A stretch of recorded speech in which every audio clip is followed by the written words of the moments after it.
Bonjour et bienvenue dans cette nouvelle vidéo. Avant de commencer et de vous parler de livres d'art pour enfants, je tiens à vous souhaiter une très belle année 2018. On est au tout début de cette année et j'espère qu'elle vous apportera tout ce dont vous avez besoin et tout ce dont vous rêvez.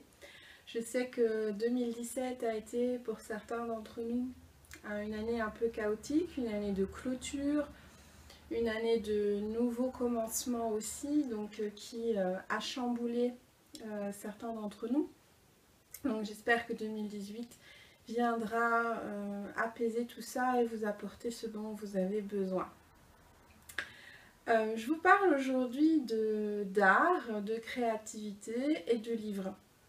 Donc en fait, moi dans mon parcours, avant de devenir formatrice en pédagogie Montessori, eh bien, je me suis intéressée pendant très longtemps, et je m'y intéresse toujours d'ailleurs, à l'art et à la littérature. Donc c'était deux domaines qui me passionnaient vraiment. J'ai même été professeure de français, c'était mon premier métier. Et je me souviens encore de justement ce sentiment absolument insupportable lorsque je rentrais dans les classes où je devais faire ce qu'on me demandait de faire et qui allait vraiment à l'encontre de ce que j'avais en moi et de ce en quoi je croyais pour les enfants et pour les élèves que j'avais en face de moi en cours de français. Et même si j'étais tombée dans un lycée vraiment ouvert, progressiste, qui avait à cœur le bien-être des élèves, et bien ce système éducatif n'était vraiment pas fait pour moi.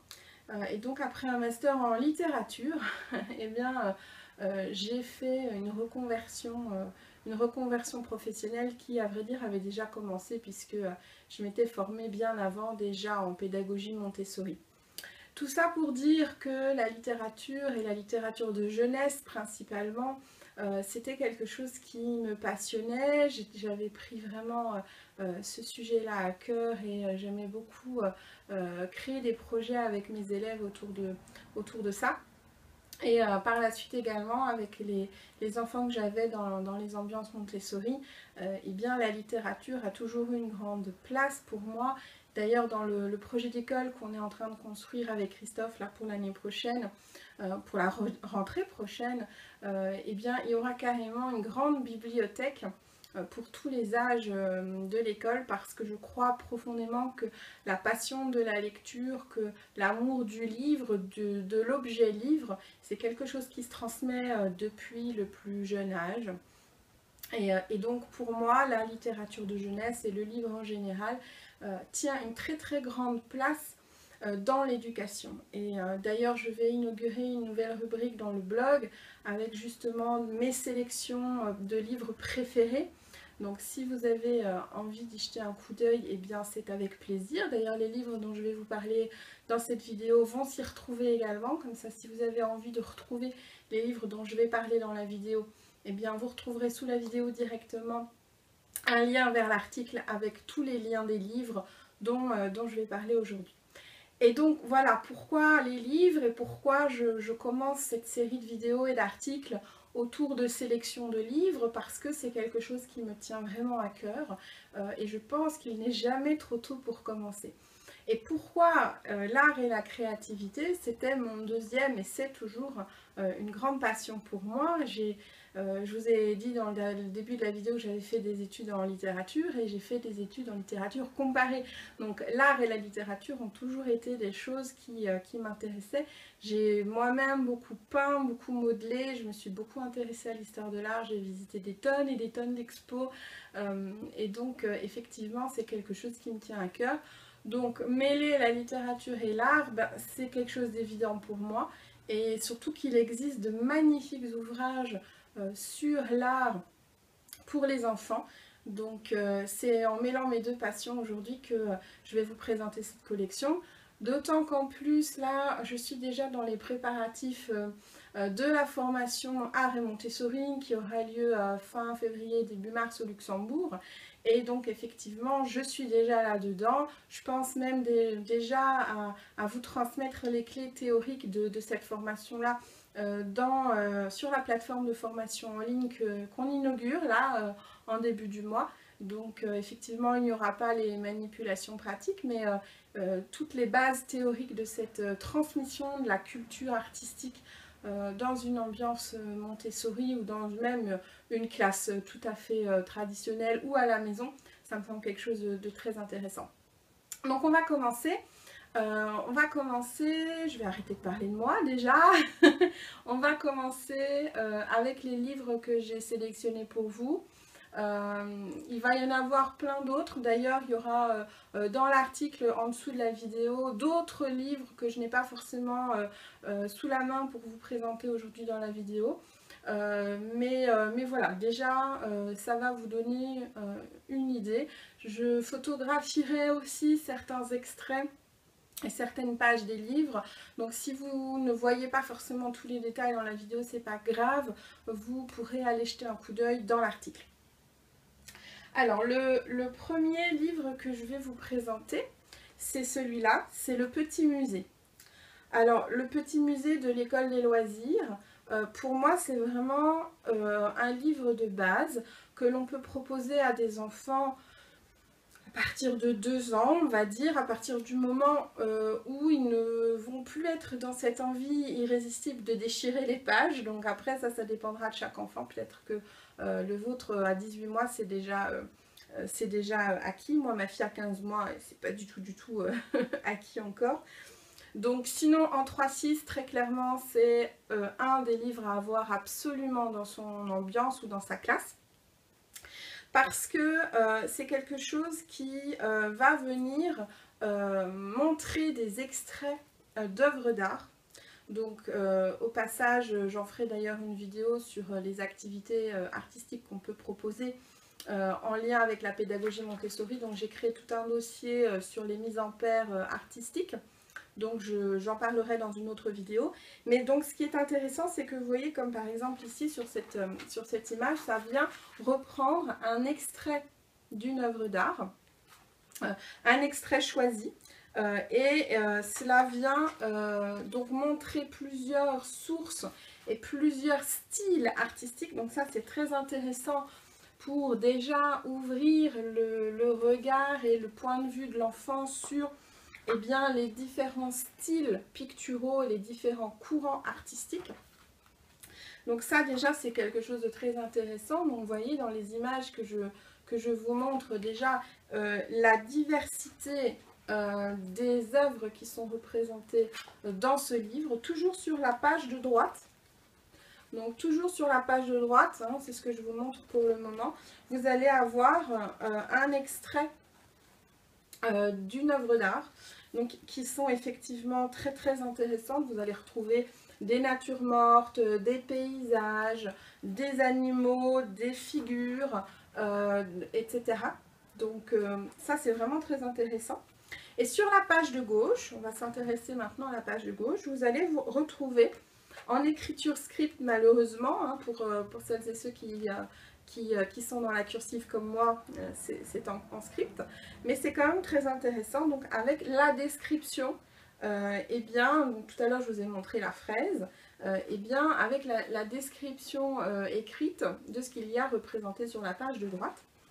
Et intéressant également pour vous, si vous avez envie de montrer l'œuvre représentée ici en partie, complètement, il y a en dessous, en bas de page, le nom de l'œuvre avec le nom du peintre et toutes les informations nécessaires pour retrouver l'image sur internet notamment. Donc voilà, il y a le nom du peintre, la date à laquelle les dates auxquelles il a vécu, le titre effectivement de l'œuvre et le lieu où cette œuvre est actuellement exposée, donc le musée dans lequel il se trouve. Donc Le Petit Musée, c'est un livre que j'aime beaucoup, soit pour tout simplement disposer dans la bibliothèque de votre enfant, de votre ambiance, mais aussi, et vous allez le retrouver dans pas mal d'écoles Montessori, je trouve ça, que ça peut être intéressant s'il n'y a pas que ça dans les activités artistiques, et bien le poser ouvert sur une page, soit choisi au hasard, soit choisi en fonction de la saison ou du thème qui va intéresser l'enfant. Donc ouvert à une page. Donc par exemple ici, une page choisie au hasard sur des ciseaux. Donc avec l'image représentée ici des ciseaux. Donc ce livre pourrait être ouvert sur une petite table avec un petit porte-cadre pour qu'il tienne ouvert. Et à côté, l'objet réel représenté effectivement sur l'œuvre d'art et dans le livre. Donc vous pourriez mettre une paire de ciseaux à côté du livre ouvert. Et là, l'enfant aurait la possibilité, en inspiration du livre et de l'objet qui est à côté de ce livre, eh bien, de représenter à sa manière, bien évidemment. Là, l'enfant est totalement libre de sa représentation et de son choix de représentation, ainsi que de la technique de représentation. Donc vous pourriez mettre par exemple des craies grasses, des pastels, des crayons de couleur, des crayons aquarellables, c'est très intéressant. Et donc, avec ces différentes techniques, eh bien, l'enfant pourrait s'approprier l'objet qui se trouve à côté du livre et l'objet représenté dans l'œuvre picturale. Donc, c'est une sorte de provocation, on va appeler ça, j'en parlerai davantage effectivement dans mes vidéos sur la pédagogie Reggio que je vais explorer dans les prochains mois, puisque ça y est, je suis inscrite à une formation Reggio, je suis super contente. Donc on parle de provocation, c'est-à-dire d'enrichissement dans le milieu qui vont permettre à l'enfant de rentrer dans une création personnelle. Donc là, par exemple, je choisis une autre représentation, c'est une fleur. Donc ici, là, vous avez la représentation d'une certaine fleur sur le livre. Et bien, dans un vase à côté, vous pourriez par exemple aller acheter la fleur correspondante que effectivement l'enfant pourrait s'approprier et pourrait représenter. Donc voilà, ça c'est quelque chose que j'aime beaucoup, c'est un des classiques pour moi dans une ambiance ou à la maison quand on aime ce sujet-là. Donc voilà, à proposer, on va dire, à partir de 2 ans, et après, il n'y a pas de limite, c'est tant que ça intéresse votre enfant. Alors, ensuite, je vais vous en proposer un que j'aime beaucoup, et je vous ferai des photos pour que vous puissiez admirer l'intérieur. C'est l'art en bazar. Donc, toutes les références du livre, hein, les collections, etc., vous les retrouverez dans l'article, donc si vous voulez les acheter. Donc l'art en bazar, c'est un livre que j'aime beaucoup parce que je le trouve à la fois très drôle, très ludique, et j'adore le principe, et ça correspond en plus magnifiquement à la période sensible de l'ordre que Maria Montessori a découverte et qui traverse tous les enfants. Et vous savez, cette période où vous allez avoir les enfants qui vont avoir la manie de scratcher, enfin de fermer leurs chaussures à scratch, le scratch pile vraiment bien au milieu. Ça va être la période où les enfants vont aligner leur petite voiture, vont aligner leurs figurines, vont tout caler sur par exemple le joint du carrelage. Vous allez voir que toutes les petites figurines vont être alignées sur le joint du carrelage. Il faut que le couteau, la fourchette, tout soit bien aligné, etc. Sinon, c'est la crise, voilà. Donc, cette période sensible de l'ordre, eh bien, il y a un livre artistique pour cette période sensible de l'ordre, c'est l'art en bazar. Donc, en fait, le principe de ce livre, que j'aime beaucoup, ça va être, entre guillemets, de ranger les œuvres d'art. Donc, la personne qui a fait ce livre a choisi une œuvre. Donc, je vais vous montrer d'abord la page de gauche. Donc la page de gauche qui va reprendre l'œuvre d'art. Et il en fait ceci. Donc il a rangé les personnages selon leur taille, par exemple ici, pour l'œuvre de Magritte. Donc l'œuvre d'art originelle à gauche, ce qu'il en fait à droite, eh bien ce tableau rangé. Donc l'art en bazar est devenu un art rangé. Et les enfants aiment beaucoup ce livre. Donc je vais essayer de trouver, voilà, la chambre de Van Gogh, où effectivement là, vous allez trouver le tableau d'origine peint par Vincent Van Gogh. et où là vous allez retrouver eh bien, la chambre de Vincent van Gogh rangée par l'auteur du livre.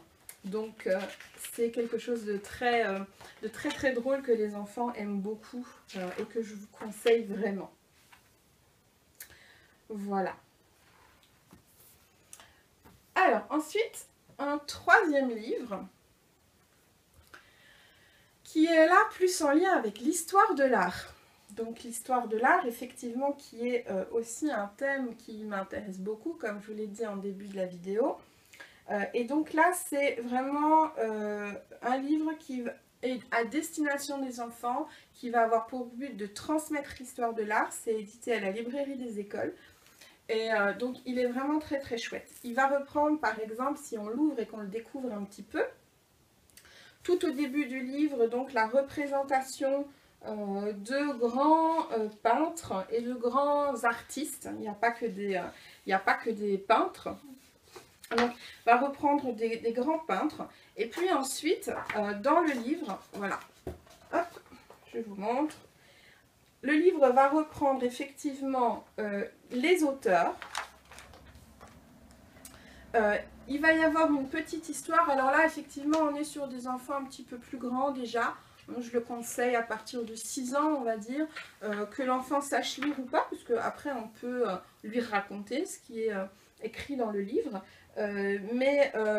Oui, je dirais quand même déjà un petit peu plus tard, allez, 5 ans, 5-6 ans à peu près. Donc là, il va y avoir différents éléments avec des aspects plus historiques, avec l'histoire vraiment qui est racontée aux enfants, et puis des photos, donc des photos représentant ce dont on parle. Et ce qui est très chouette ici, c'est ce que j'ai dit en introduction à ce livre, il n'y a pas que de la peinture. Donc jusqu'à présent, dans les 2 premiers livres, je vous parlais essentiellement de peinture. Là, on est aussi, vous voyez par exemple, là sur Notre-Dame de Paris, on est aussi sur des aspects architecturaux, sur de la sculpture. Donc ça, c'est vraiment très intéressant. Donc là, on est dans la partie voilà, architecture. Si j'avance un petit peu, vous voyez, avec Donatello, on va aborder la sculpture. Donc c'est aussi très très intéressant. Et puis bien évidemment, la peinture qui est représentée également. Donc vous voyez, on est vraiment à chaque fois sur de très belles images, vraiment de la bonne qualité, et sur un texte qui n'est pas écrit trop petit. Donc ça c'est important aussi parce que ça ne décourage pas les enfants et puis ça reste très très agréable à lire. Donc voilà, la fameuse Joconde, avec toute l'histoire de la Joconde à côté et de son peintre Léonard de Vinci. Donc voilà, l'histoire de l'art racontée aux enfants, c'est aussi un très chouette livre pour aborder ce sujet-là avec vos enfants un petit peu plus grands, 5-6 ans à peu près. Et je vais encore vous montrer ici, j'en ai pris plusieurs parce que j'en ai pris 4, c'est une collection que j'aime énormément. Donc c'est plusieurs livres d'une même collection que j'ai découverte grâce à Morgane qui est l'une de mes stagiaires et qui est comme moi une très très grande amoureuse de la littérature et de l'art. Et donc en fait elle m'a fait découvrir cette collection-là que je trouve vraiment extraordinaire. Parce que le principe en fait de ces livres-là est absolument extraordinaire. Donc c'est la collection du Pont des Arts, la collection du Pont des Arts chez l'Élan Vert. Et en fait, à chaque fois, chaque livre va avoir le même principe. Je vais vous parler de l'un de mes préférés qui est le Petit Noun. Mais tous les livres fonctionnent de la même façon. Donc tous les livres fonctionnent de la même façon, c'est-à-dire qu'on va partir d'une réelle œuvre d'art. Donc je vous montre la fin du livre exprès pour commencer. Donc le Petit Noun, voilà, c'est une poterie d'un hippopotame qui se trouve au musée du Louvre à Paris. Et donc de ce très très très bel objet qui date de l'Égypte, et des pyramides, nous allons découvrir toute une histoire. Donc là, on est sur des livres aussi pour des enfants un petit peu plus grands, on va dire à partir de 4 ans et demi, 5 ans. puisque ce sont des histoires romancées, donc ce sont des histoires qui ne sont pas forcément réalistes. Et si on est dans l'optique de la pédagogie Montessori, où on essaye de rester sur des histoires réalistes, tant que l'enfant ne fait pas la différence entre l'imaginaire et l'imagination, eh bien on est sur des livres qui vont être proposés à l'enfant entre 4 ans et demi et 6 ans. Et donc ce petit Noun, cette petite poterie en forme d'hippopotame, eh bien nous allons découvrir son histoire tout au long du livre. Et donc c'est vraiment exceptionnel parce que déjà vous voyez le graphisme est absolument magnifique. Donc les images, les couleurs sont vraiment très très jolies, les dessins sont vraiment magnifiques. Et donc il va arriver à ce petit Noun toute une série d'histoires. Et donc ce livre va venir nous raconter les péripéties de ce petit Noun, et au passage, tout au long des péripéties, et c'est ça qui est extraordinaire, on apprend l'histoire de cet objet artistique, et c'est ça que je trouve personnellement vraiment intéressant. Donc vous voyez, les couleurs sont vraiment absolument extraordinaires, et donc il va se passer plein de choses. Le petit Noun va traverser tout un ensemble d'expériences et d'aventures pour arriver, j'avance un petit peu plus loin, pour arriver à Paris. Vous voyez la tour Eiffel, donc la fin de son périple arrive, il arrive à Paris pour finalement se retrouver au musée du Louvre. Et donc nous clôturons le livre,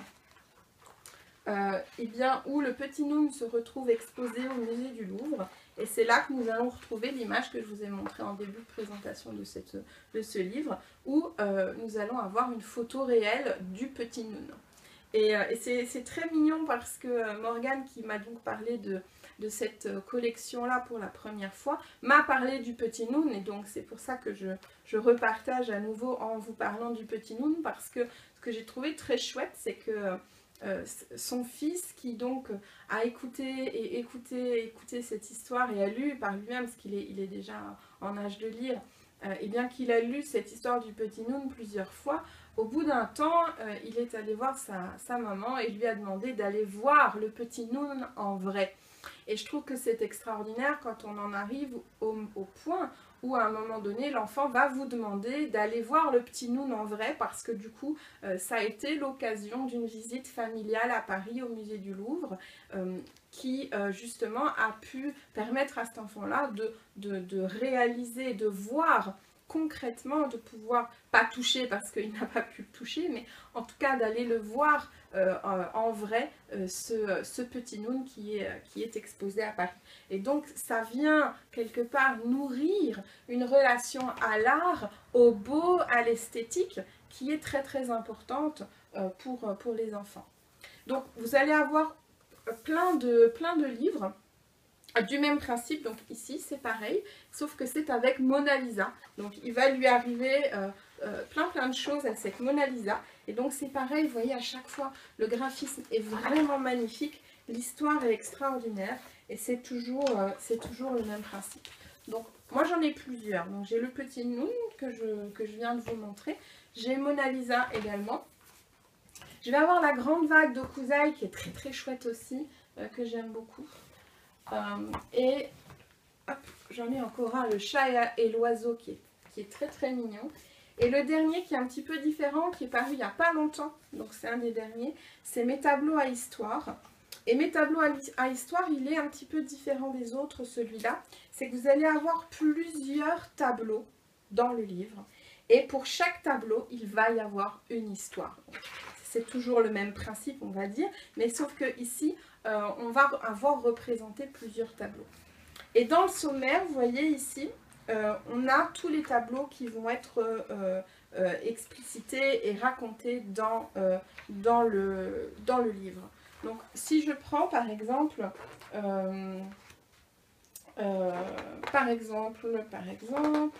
mais tiens, un que j'aime beaucoup, Magritte. Donc vous allez avoir le tableau de Magritte qui va être toujours, enfin le tableau qui va être toujours sur la gauche. Vous allez avoir ici les informations sur l'auteur et puis sur le tableau. Et vous allez avoir une histoire sur la page de droite.